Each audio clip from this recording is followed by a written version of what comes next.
तुम्हारा अन्नदाता, पग पग पर है संग तुम्हारे अन्नदाता। लहू किसानों का बन के पसीना सींचता है धरती का सीना। मेहनत का तेरी हक दिलवाने, नई तकनीक नई खोज बताने। पशुधन को गुणवान बनाना, पौध सुरक्षा को सिखलाना, खेती के सब गुर समझाने, भारत का सरताज बनाने। आठों पहर है संग तुम्हारे अन्नदाता, अन्नदाता। नमस्कार, मैं हूं श्वेता भट्टाचार्य। आप सभी दर्शकों का अन्नदाता कार्यक्रम में स्वागत करती हूं। हर रोज की तरह कार्यक्रम में हम लेकर आते हैं खेती बाड़ी से जुड़ी हुई बहुत सी लाभकारी जानकारियां। तो चलिए सबसे पहले देखते हैं क्या है विशेष आपके लिए आज के कार्यक्रम में। अच्छी पैदावार के लिए ज्वार की फसल में किए जाने वाले कार्य।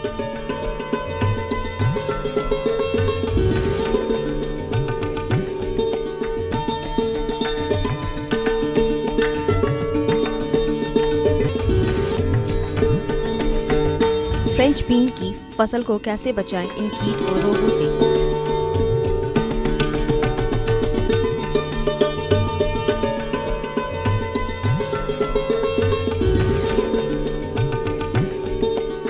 मछली पालन व्यवसाय से कैसे प्राप्त करें मछली बीज उत्पादन।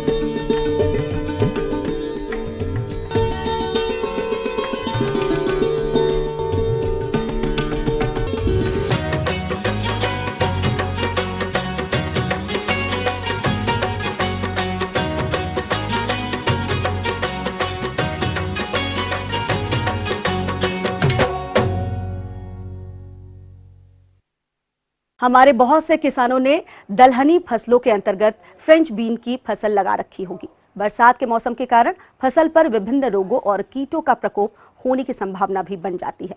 एक कृषिका की फसल पर रोगों और कीटों का प्रकोप हो गया तथा उन्होंने इसके नियंत्रण पर जानकारी चाही। हम यहाँ जिला चंबा में तरह तरह की सब्जियाँ उगाते हैं। मैंने इस बार फ्रांस बीन लगाई है। इसमें तरह तरह की दिक्कतें आती हैं। कहीं कोई पौधा सूख जाता है, कहीं फूल गिर जाते हैं और कहीं कोई ये जो मैंने दिखाया है ये कीड़ू जैसे होते हैं बड़े बड़े, इनसे भी काफ़ी नुकसान पहुंचता है। कई बार घास, बरसात में घास बहुत लगता है, इस घास की वजह से भी सब्जी खराब हो जाती है, फ्रांस बीन भी खराब हो जाती है। कई बार इसका पीला रंग हो जाता है, जब ये फलियाँ लगती हैं ये पीली हो जाती हैं। इस पे किसानों की मेहनत जो है इस पे किए किराए पे पानी फिर जाता है। कृपा करके कोई अच्छा सुविधा बताएं हमें, जैसे कि हमें हमारी मेहनत जो है वो निष्फल ना हो। तो कैसे करें इन रोग और कीटों का नियंत्रण, देखते हैं कार्यक्रम के इस अंश में। अब आइए बात करते हैं राजमा की फसल में निराई गुड़ाई व खरपतवार नियंत्रण के बारे में।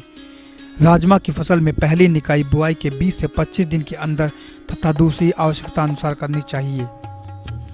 घास तथा चौड़ी पत्ते वाले खरपतवार को रासायनिक विधि से नष्ट करने के लिए फ्लुक्लोरालिन नामक तृणनाशक रसायन की 2.22 लीटर मात्रा को आवश्यक पानी में मिलाकर बुआई के पहले प्रति हेक्टेयर की दर से भूमि पर एक साथ छिड़काव करके मिट्टी में मिला दें या प्रति हेक्टेयर एलाक्लोर की 4 लीटर मात्रा को 800 लीटर पानी में मिलाकर बुआई के तुरंत बाद छिड़काव करें या पेंडिमेथलिन 3.3 लीटर प्रति हेक्टेयर की दर से 700 से 800 लीटर पानी में घोल बुआई के 2 दिन के भीतर छिड़काव करें। बुआई के लगभग 35 से 40 दिन बाद आप जो नत्रजन की आधी मात्रा रहती है उसके पौधों के किनारों की तरफ, जो किनारे चारों तरफ एक थाला बना लीजिए और थाले में बना करके आप यूरिया की मात्रा को दे दीजिए और उस पर थोड़ा मिट्टी चढ़ा दीजिए। बरसात अधिक हो रही है तो आप जल निकास पर भी बस विशेष ध्यान दीजिए, क्योंकि ये ऐसी फसल है कि इसमें अधिक पानी लगने से जो होते हैं पौधे मर जाते हैं, इसलिए जल निकास की उचित व्यवस्था करना अत्यंत आवश्यक है। अब बात करते हैं राजमा की फसल में लगने वाले रोगों एवं कीटों के बारे में। राजमा की फसल में फली भेदक कीट फसल को काफ़ी नुकसान पहुंचाती है। इस कीट की सुंडियां फलियों में दाना बनते समय फली में छेद करके दाने को खा जाती है तथा पत्तियों को काट काट कर उसमें छिद्र बना देती है तथा पौधे की पत्तियों को खाकर जालीनुमा बना देती है। इस कीट के नियंत्रण के लिए क्विनालफॉस की 1.25 लीटर प्रति हेक्टेयर की दर से छिड़काव करना चाहिए। फली का रस चूसने वाले कीट फलियों का रस चूसकर नुकसान पहुंचाते हैं। इस कीट के नियंत्रण के लिए मेलाथियन 800 मिलीलीटर प्रति हेक्टेयर की दर से छिड़काव करना चाहिए। राजमा की फसल में पीला चित्रवर्ण रोग, इस रोग के कारण पत्तियों पर पीले सुनहरे चकत्ते पाए जाते हैं। उग्र अवस्था में संपूर्ण पत्ती पीली पड़ जाती है। यह रोग सफेद मक्खी से फैलता है। इस रोग के नियंत्रण के लिए डाइमेथोएट 1 लीटर प्रति हेक्टेयर की दर से छिड़काव करना चाहिए तथा रोगी ग्रसित पौधों को उखाड़ कर नष्ट कर देना चाहिए। राजमा की फसल में दूसरा मुख्य रोग है पत्तियों का धब्बा रोग। इस रोग के कारण पत्तियों पर गोलाई लिए हुए कोणीय धब्बे बनते हैं और जिसमें से बीज का भाग हल्के राख के रंग का या हल्का भूरा और किनारी लाल बैंगनी रंग के हो जाते हैं। इसकी रोकथाम के लिए 3 किलोग्राम कॉपर ऑक्सीक्लोराइड प्रति हेक्टेयर 10 दिन के अंतर पर 2 से 3 दिन तक छिड़काव करना चाहिए। सूत्रकृमि रोग रोधी प्रजातियों की बुआई की जाए। गर्मियों में गहरी जुताई करें, पंक्तियों में बुआई करें, विरलीकरण किया जाए, बीजोपचार एवं बीज शोधन अवश्य करें, सल्फर तथा फास्फोरस का प्रयोग करें। यदि किसान भाइयों आप इन सब बातों का ध्यान रखेंगे तो अवश्य ही अपनी फसल से अच्छी उपज पैदा कर सकते हैं।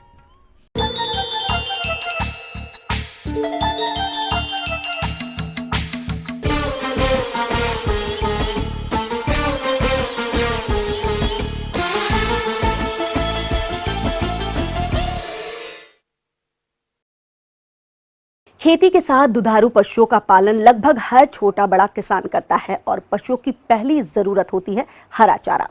यदि ज्वार की बात की जाए तो इसका चारा काफी पौष्टिक होता है, लेकिन इस समय फसल में कुछ जरूरी कार्यों को करने की आवश्यकता होती है ताकि अच्छी पैदावार मिल सके।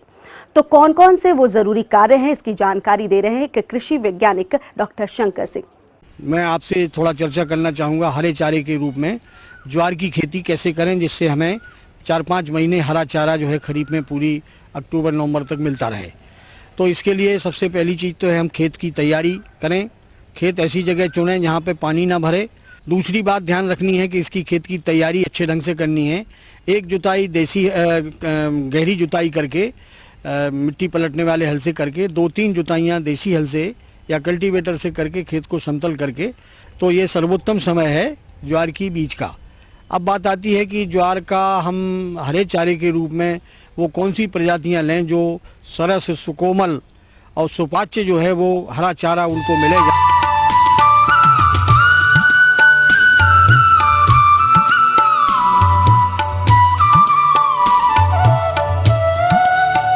जो 2-3 कटिंग दे जाती हैं और बड़ा सुकोमल इसका चारा होता है, बहुत मुलायम चारा होता है, जानवर बड़े चाव से खाते हैं।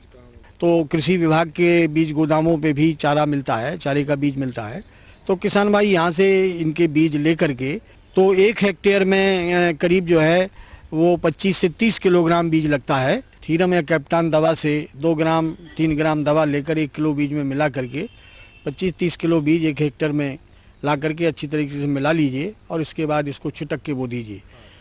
अब बात आती है कि खाद कितना डालें, और इसके लिए करीब जो है 70-80 किलोग्राम नाइट्रोजन और जो है 30-35 किलोग्राम फास्फोरस और पोटास, ये खादें जो है आपको बिखेरनी हैं।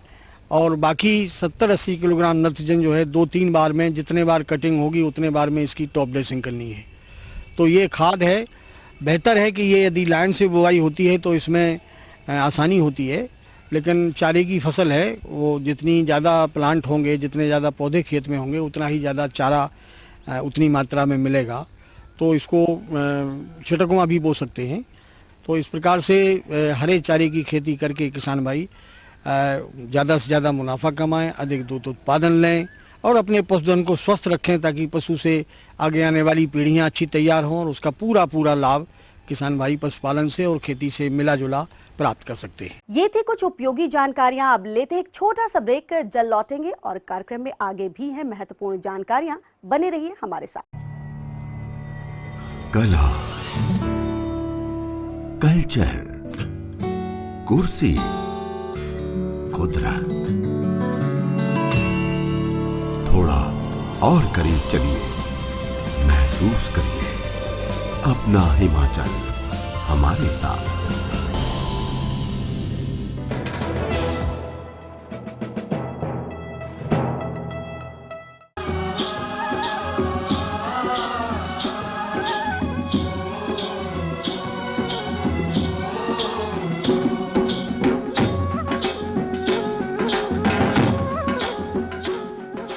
ब्रेक के बाद एक बार फिर से आप सभी दर्शकों का अन्नदाता कार्यक्रम में स्वागत है।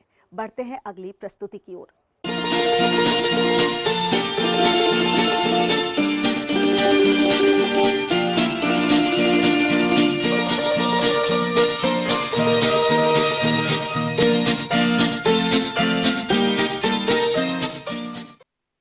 मछली व्यवसाय से अधिक आय लेने के लिए अब किसान मछलियों की अच्छी प्रजातियों का पालन कर रहे हैं और आज के समय में मछली बीज उत्पादन एक उभरता हुआ व्यवसाय बनता जा रहा है। यदि आप भी मछली बीज उत्पादन का कार्य अपनाना चाहते हैं तो कैसे अपनाएं, इस तकनीक को जानकारी के लिए मिलते हैं एक विषय विशेषज्ञ डॉक्टर आशुतोष मिश्रा से। मत्स्य पालकों के लिए बीज उत्पादन का काम एक बहुत अच्छा व्यवसाय है मछली पालन के क्षेत्र में। तो मत्स्य बीज उत्पादन के लिए मुख्य रूप से कार्प मछलियाँ जो हमारे मीठे जल में पाली जाती हैं, उनके लिए सर्कुलर हैचरी बहुत ही अच्छी हैचरी मानी जाती है, जिसमें कि सर्कुलर टैंक्स होते हैं और उसमें ऐसी व्यवस्था होती है कि पानी का सर्कुलेशन होता रहे, हमेशा पानी घूमता रहे, जिससे कि जो अंडे उसमें संचय किए जाते हैं वो लगातार घूमते रहें और स्थिर ना हो, बैठे नहीं तो ख़राब हो जाते हैं। साथ साथ इसमें कुछ तालाबों की व्यवस्था भी करनी पड़ती है, जिसमें कि प्रजनकों को रखना पड़ता है और उनका रख रखाव ठीक ढंग से करना पड़ता है तथा यह सुनिश्चित कर लेना होगा कि हैचरी में लगातार जब बीज उत्पादन का काम हो तो उसमें लगातार पानी की व्यवस्था हो और पानी ऑक्सीजनेटेड हो। हैचिंग टैंक का आकार 3.6 मीटर व्यास वाला करना पड़ेगा और उसकी ऊंचाई लगभग 1.5 मीटर के करीब होती है, ताकि उसमें 1 मीटर ऊंचाई तक पानी भरा जा सके।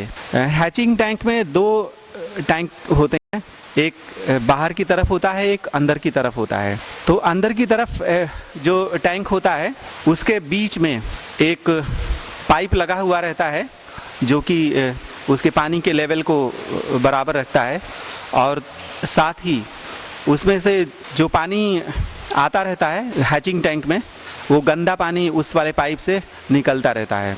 तो अंदर वाले जो आंतरिक टैंक होता है वो चारों तरफ से जाली से ढका रहता है, जिससे कि पानी छनकर उसे बाहर जाए।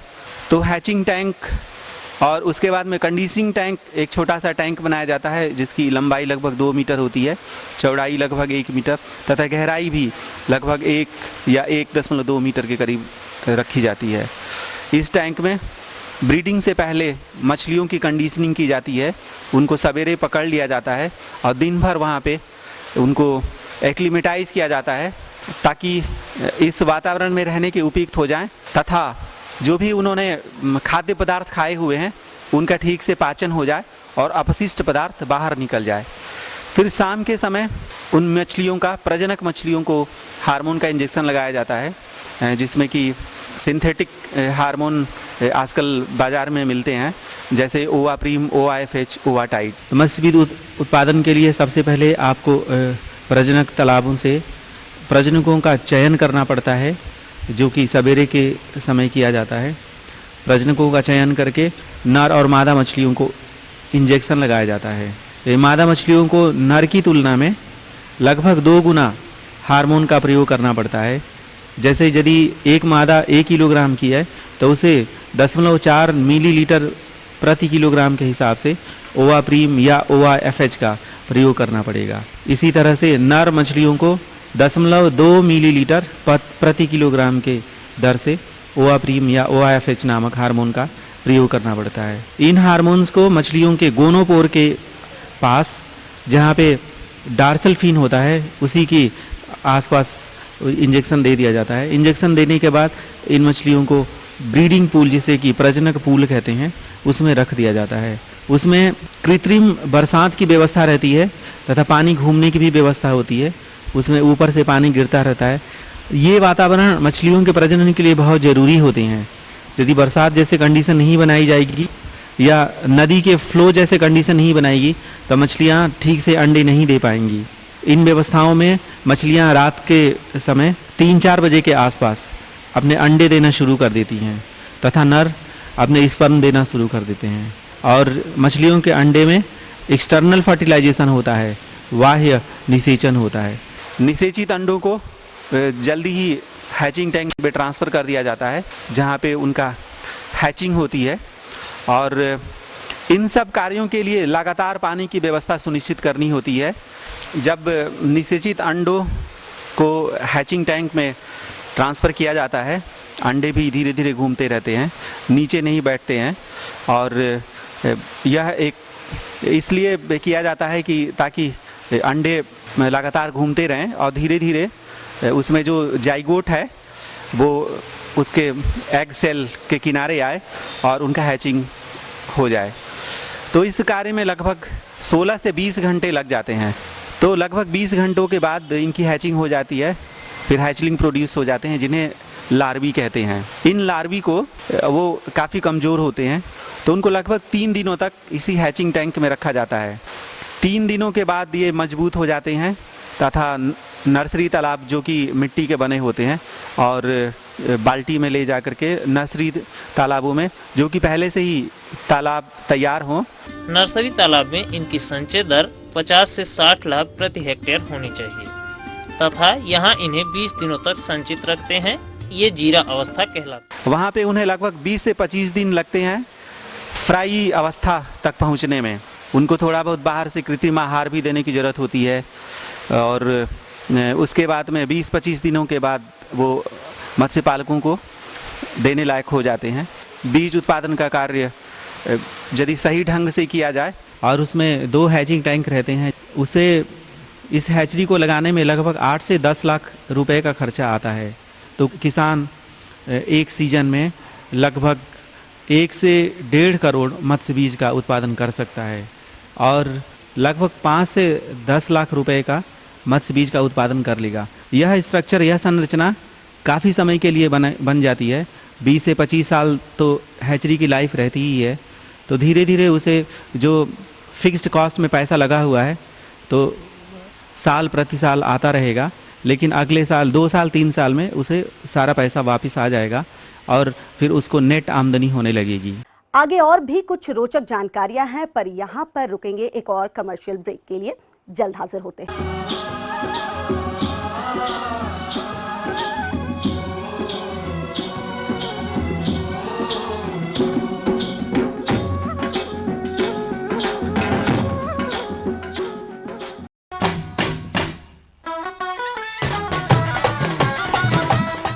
बात हरियाणा की,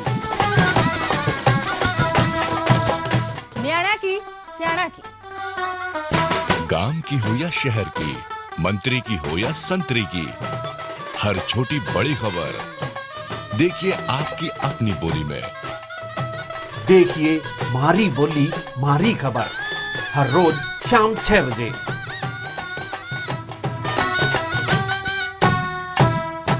ब्रेक के बाद आप सभी दर्शकों का स्वागत है। चलिए अब रुख करते हैं अगली कड़ी की ओर। अन्नदाता हेल्पलाइन निशुल्क फोन संपर्क सेवा के माध्यम से आपके द्वारा पूछे गए प्रश्नों में से 1 या 2 महत्वपूर्ण प्रश्नों को हम अपने कार्यक्रम में शामिल करते हैं। इसी के तहत आज का चयनित प्रश्न और उसका जवाब इस प्रकार है।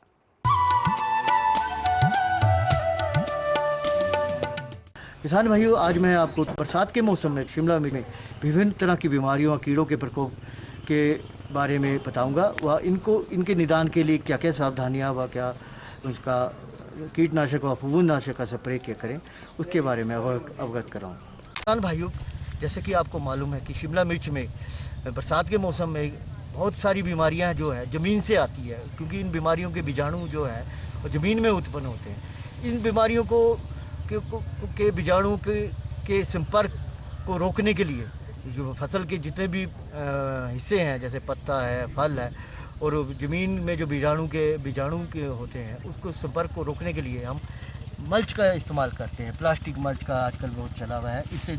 इससे ये फ़ायदा रहता है कि जो भी बीमारी के जो बीजाणु जब छींटा पड़ता है बारिश का तो उसमें बीजाणु पत्तों के साथ संपर्क में नहीं आते और फसल में खरपतवार भी कम रहते हैं। बरसात के मौसम में शिमला मिर्च में विभिन्न प्रकार की जो बीमारियां लगती है, इनके लिए विभिन्न तरह के फफूंदनाशक, कीटनाशक व एंटीबायोटिक्स इस्तेमाल होते हैं। फफूंदनाशकों में जैसे शिमला मिर्च की फसल में इंडोफिल M45 जो मैंकोजब नाम के एक केमिकल होता है, जो इंडोफिल के नाम से भी बिकता है, डाइथेन M45 के नाम से भी बिकता है, इसका इस्तेमाल कर सकते हैं। इसकी मात्रा 35 से 40 ग्राम प्रति 15 लीटर में रहती है। इसके साथ जीवाणु रोगों के बचने के लिए स्ट्रेप्टोसाइक्लिन नाम की एक दवाई आती है, इसका 1.5 ग्राम प्रति 15 लीटर में हम इस्तेमाल करते हैं। इन दवाइयों को दोनों को मिलाकर भी हम विभिन्न प्रकार के फफूंद व जीवाणु जनित रोगों के उपचार में प्रयोग करते हैं। इसके साथ साथ एक दवाई है ब्लाइटॉक्स, जिसको कॉपर ऑक्सीक्लोराइड के नाम से जानते हैं, उसका हम 2.5 से 3 ग्राम प्रति लीटर, मतलब 40 से 45 ग्राम प्रति 15 लीटर पानी के घोल में मिलाकर स्प्रे कर सकते हैं। बरसात में ये ध्यान देने की ज़रूरत है, जितने भी हम फफूंदनाशक खासकर नॉन सिस्टमिक फफूंदनाशक करते हैं उसमें स्टिकर लगाना बहुत ज़रूरी है, क्योंकि अगर बरसात होती है तो ये दवाइयाँ धुल जाती है, उसमें स्टिकर लगाने से ये दवाइयाँ उसमें चिपकी रहती है। इन दवाइयों के इस्तेमाल के साथ साथ हम जैसे शिमला मिर्च में फल सड़न या रूट रॉट रखता है, उसके लिए रीडोमिल MZ नाम की एक दवाई है, इसका भी हम 35 से 40 ग्राम प्रति 15 लीटर में इस्तेमाल करते हैं। विभिन्न कीटनाशक जैसे चूसने वाले कीटनाशक जैसे इमिडाक्लोप्रिड नाम की दवाई का इस्तेमाल कर सकते हैं। इस दवाई का हम 15 ml प्रति 15 लीटर में घोल में हम स्प्रे कर सकते हैं। इसके अलावा प्रोफेक्स या डेसिस का भी इस्तेमाल कर सकते हैं, जो पत्ते काटते हैं या फल में छेद करते हैं, उसके लिए डेसिस या प्रोफेक्स का उपयोग अच्छा रहता है। किसान भाइयों, जैसे कि आपको मालूम ही है, बरसात का मौसम बीमारियों के डेवलपमेंट के लिए या उनका जो बढ़ावट होती है बीमारियों की, बहुत अनुकूल होता है। इसलिए ये हमें जितनी हमने दवाइयाँ बताई हैं, इनका प्रयोग हर 7 से 10 दिन के अंतराल पर हमें कर लेना चाहिए, क्योंकि ये बीमारियाँ द्वारा पौधे में संक्रमण करती रहती है। इसलिए मौसम के अनुकूल, अगर मौसम बीच में बरसात के मौसम में सूखा जा रहा है या बारिश कम हो रही है, तो हम इन दवाइयों का इस्तेमाल 10 से 15 दिन के अंतराल पर भी कर सकते हैं। किसान भाइयों, अभी आपने बरसात के मौसम में शिमला मिर्च में लगने वाले रोगों एवं कीटों के प्रबंधन के बारे में देखा और जाना। और अब आइए जानते हैं बरसात के मौसम में टमाटर एवं खीरा की फसल में जल निकास प्रबंधन के बारे में। आपको पता है बरसात के मौसम में बहुत तेज़ बारिश आती है, जिसके कारण खेतों में पानी खड़ा हो जाता है, और ख़ासकर उन खेतों में जहाँ पानी जो खेत समतल नहीं बने होते, तो उनके हमें पानी रोकने के लिए कुछ एक ऐसे प्रबंध करने पड़ते हैं ताकि पानी की जो निकासी है हमें पूर्णतया हम उसको पानी को निकास कर सकें।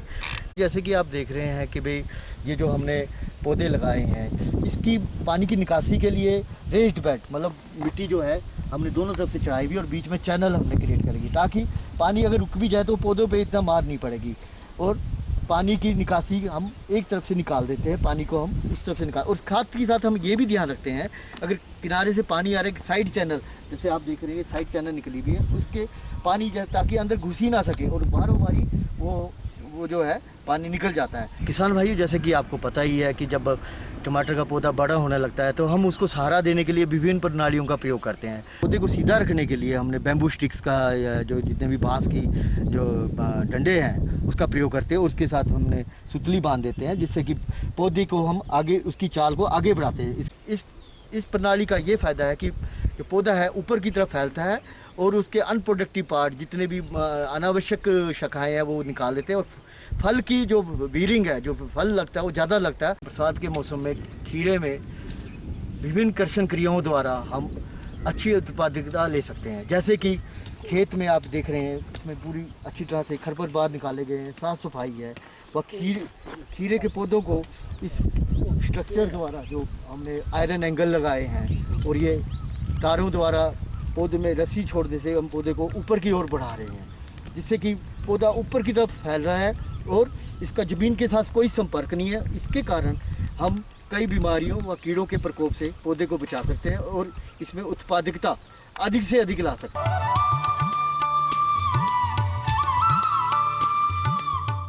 सबसे पहले खेत का चयन करने के बाद उचित अच्छी तरह से उसमें जल निकास की व्यवस्था सुनिश्चित होना इसलिए ज़रूरी है कि जड़ों के पास बेल में पानी नहीं लगना चाहिए। हम क्षेत्रफल पर अपने जिस भी खेत में या जिस क्षेत्र पर लगा रहे हैं, सबसे पहले हम रोपण करने के पहले रेखांकन करते हैं।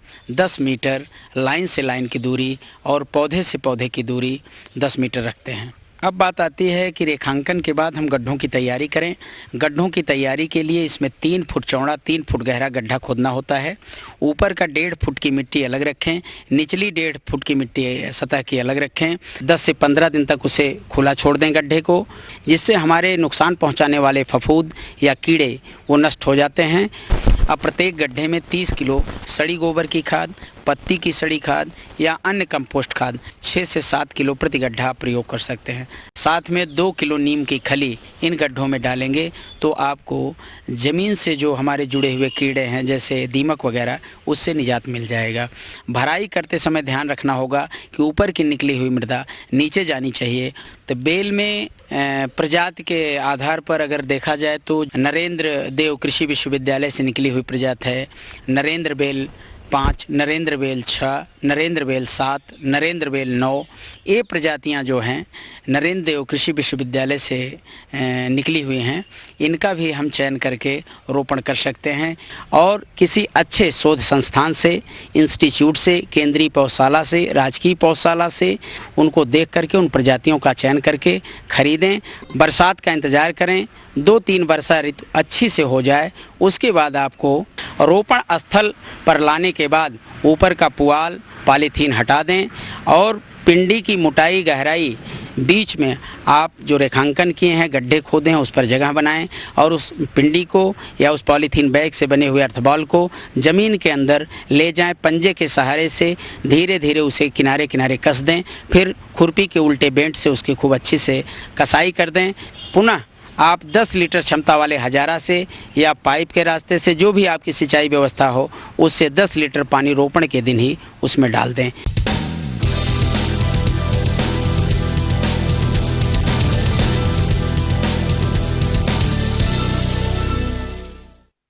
राज्य की विभिन्न मंडियों में कृषि उत्पादों के चढ़ते उतरते बाजार भाव की संक्षिप्त जानकारी इस प्रकार है।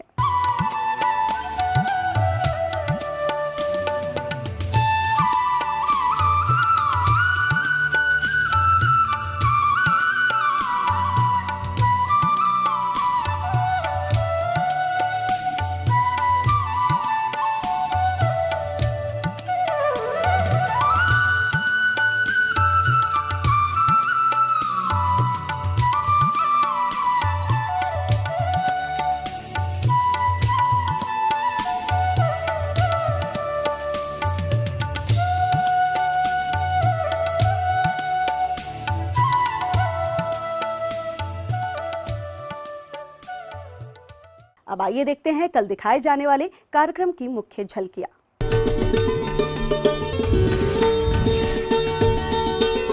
दुधारू पशुओं में दुग्ध ज्वर की समस्या और उसका समाधान। हम ये उम्मीद करते हैं कि आज का कार्यक्रम आप सभी दर्शकों के लिए उपयोगी रहा होगा। किसान भाइयों, अन्नदाता आपकी सेवा के लिए संकल्परत है। कृषि संबंधित समस्या एवं सुझाव के लिए आप हमें इस पते पर संपर्क कर सकते हैं। प्रोड्यूसर अन्नदाता ETV Haryana Himachal Pradesh Ramoji film city Hyderabad 501512। साथ ही आप हमें ईमेल भी कर सकते हैं। हमारा ईमेल एड्रेस है annadaata.hp@etv.co.in। और इसके अतिरिक्त आप हमें निःशुल्क हेल्पलाइन नंबर 180010845999 पर सुबह 10 बजे से शाम 4 बजे के बीच में संपर्क भी कर सकते हैं। फिलहाल अन्नदाता की पूरी टीम को दीजिए इजाजत। कल फिर इसी वक्त मुलाकात होगी कृषि संबंधित कुछ और रोचक जानकारियों के साथ। नमस्कार।